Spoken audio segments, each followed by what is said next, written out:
तो hello everyone, welcome back to the video. तो आज के इस वीडियो में हम लोग ना बैक एंड सेटअप करेंगे एक्सप्रेस का विद टाइपस्क्रिप्ट की हेल्प से। तो स्टार्ट करते हैं अपना वीडियो। तो सबसे पहले ना मैं टर्मिनल खोलूँगा एंड उसके बाद मुझे यहाँ पे कुछ कमांड टाइप करने होते हैं।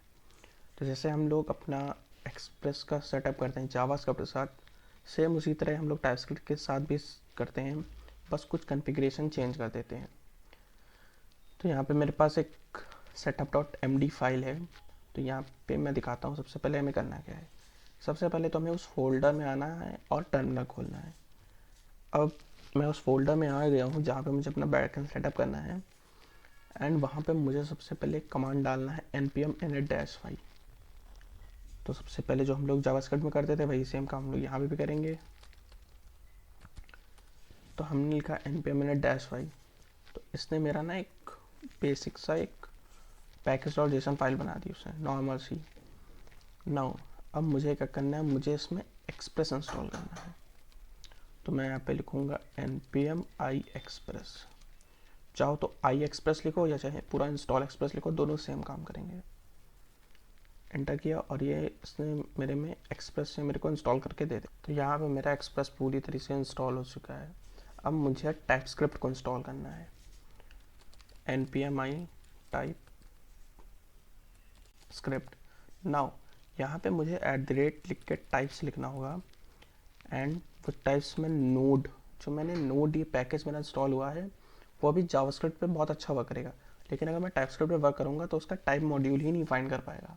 इसलिए हमने उसको टाइप/नोड कर दिया है एंड फिर मुझे यहाँ पे लिखना पड़ेगा टाइप/एक्सप्रेस, क्योंकि जो एक्सप्रेस है वो जावास्क्रिप्ट की लाइब्रेरी है और एक्सप्रेस को टाइपस्क्रिप्ट में यूज़ करने के लिए हमें @टाइप/एक्सप्रेस ये करता है टाइप डेफिनेशन आपके लिए इंस्टॉल कर देता है एक्सप्रेस के लिए। ts-node -save-dev।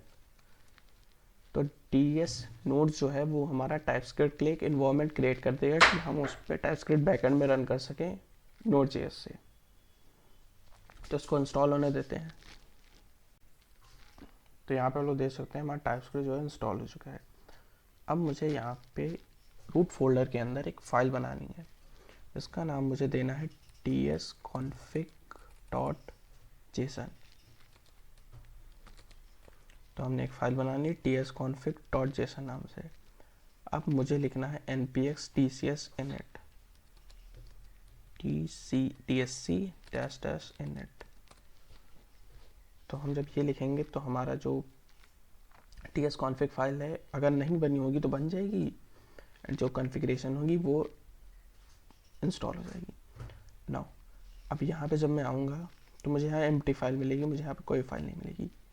अब मुझे ये चीज़ सब पूरी इसके अंदर लिखनी पड़ेगी। तो मैं जस्ट इसको कॉपी कर देता हूँ एंड आपको मैं इसका गिटहब की लिंक डिस्क्रिप्शन में दे दूँगा, वहाँ पे से भी आप इसको जाके देख सकते हैं। अब यहाँ पे एक चीज़ है, सबसे पहले हमने कंपाइलर ऑप्शन दिखा है जो हमारी टाइपस्क्रिप्ट कंपाइल करेगी। टारगेट ES 2020, मतलब जो ES मॉड्यूल है उसको यूज़ करना है 2020 वाला मॉड्यूल होगा हमारा कॉमन JS, लेकिन हम उसमें इंपोर्ट यूज़ कर सकते हैं। आउट डी आई आर का मतलब आउटपुट डायरेक्टरी कहाँ पे होगी, ये तब यूज़ करते हैं जब हमें हमारी फाइल को बिल्ड हो जाती है। एक होती है रूट डायरेक्टरी। अब अभी हम लोग एसआरसी फोल्डर नहीं ले रहे हैं, इसलिए हम सिर्फ डॉट/ रखेंगे, स्टिक को ट्रू कर देंगे एंड ये सारे कॉन्फ़िगरेशन होंगे। और आप चाहो तो यहाँ पे एसआरसी ले सकते हो, बेटर वे रहता है एसआरसी ले लेना। तो इतना लिखने के बाद अब हमें यहाँ पे फोल्डर बनाना है एसआरसी नाम से एंड उसके अंदर एक फ़ाइल बनानी है, चाहो index.js बना लो चाहे app.js बना लो। स्टैंडर्ड यही है कि index.js फाइल बनानी है। यहाँ पे अब एक्चुअल कोड लिखना है, तो हम लोग कोड लिखते हैं। हम लोग लिखते हैं import express from express। App मुझे ऐप बनाना पड़ेगा इसका, तो const app equal to express।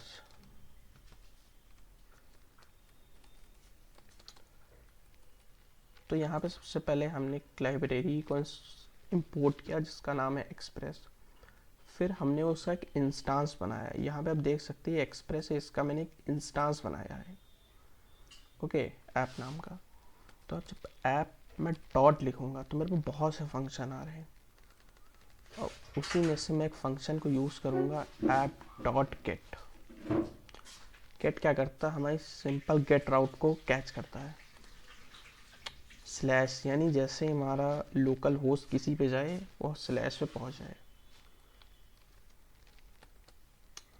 फिर यहाँ पे मैं कॉल बैक फंक्शन पास, इस कॉल बैक फंक्शन के अंदर हमें दो चीज़ें देती होती, एक जो रिक्वेस्ट आती है और दूसरा जो रिस्पॉन्स हम लोग सेंड करते हैं।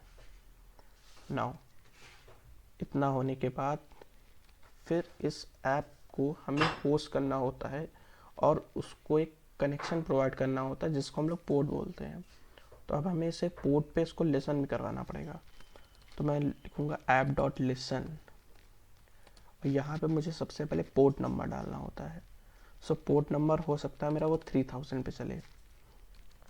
फिर उसके बाद एक कॉल बैक फंक्शन दे देते हैं हम लोग, ये जानने के लिए कि हमारा जो सर्वर है वो रन कर रहा है। Server is running. तो इतना सिंपल होता है एक सर्वर बनाना। अब हमें पता है हम लोग टाइपस्क्रिप्ट यूज़ कर रहे हैं, लेकिन टाइपस्क्रिप्ट को नहीं पता जो रिक्वेस्ट है क्या है। तो हम यहाँ पे लिख देते हैं रिक्वेस्ट। मैंने जैसे रिक्वेस्ट यहाँ पे लिख दिया आ गया, और रिस्पॉन्स में हम लोग लिख देते हैं रिस्पॉन्स। और यहाँ हमने इम्पोर्ट एक्सप्रेस किया हुआ है, उसके साथ हमें दो चीज़ें और करनी होती हैं, एक होती है रिक्वेस्ट और दूसरी होती है रिस्पॉन्स। इतना सिंपल था। अब यहाँ पे एक एरर आ रही है, type annotation can not be used in TypeScript file only. अब हमने यहाँ पे JS बनाया और वर्क कर रहे हैं टाइपस्क्रिप्ट, तो मुझे यहाँ पे टाइपस्क्रिप्ट करना पड़ेगा TS। मैंने कर दिया और एरर ये सॉल्व हो गया। अब जैसे ही यहाँ पे आएगा तो हम लोग लिख देंगे response dot send hello from the server.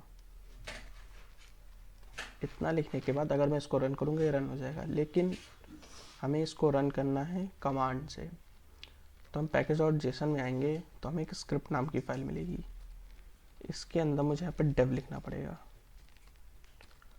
और यहाँ पे मुझे इसको बताना पड़ेगा एक किस तरीके से रन। तो यहाँ पे जब आप आओगे setup.md में तो आपको एक स्क्रिप्ट नाम की फाइल मिलेगी। तो यहाँ पे आपको डेव नाम की फाइल, डेव नाम का एक की मिलेगी, उसके अंदर सेम आपको यही चीज़ लिखनी है, ts node src/index.js। मैंने लिख दिया सिंपल। और अब हम लोग यहाँ पे लिखेंगे npm run dev, and boom हमारा सर्वर रन करने लगा है। तो इसको मैं ओपन करके देखता हूँ, लोकल होस्ट 3000, बूम हमारा हेलो फ्रॉम द सर्वर आ गया। अच्छा, अगर मैं यहाँ पे स्लैश यूज़र पे जाता हूँ तो मेरे पास भी कुछ नहीं आता है। तो चलो एक यूज़र राउट बनाते हैं। तो और राउट बनाने के लिए सेम हम लोग इसी तरह लिखते हैं ऐप डॉट गेट। किस पे गए थे, यूज़र पे हम लोग गए थे, कॉल बैक फंक्शन हम लोगों ने दे दिया,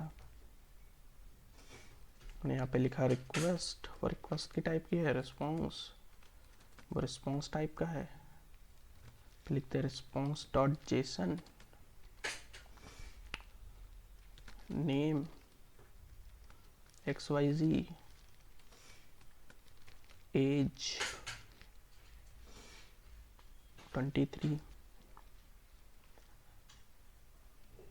तो मैंने इसको सेव कर दो, एक बार सर्वर को मैंने यहाँ पे बंद कर दिया, एंड अगेन मैंने जब सर्वर को स्टार्ट किया तो मेरा ऑलरेडी वैसे ही रन होगा, और मैं इसको रिफ्रेश करूँगा तो मेरे पास आ जाएगा नेम XYZ एज 23।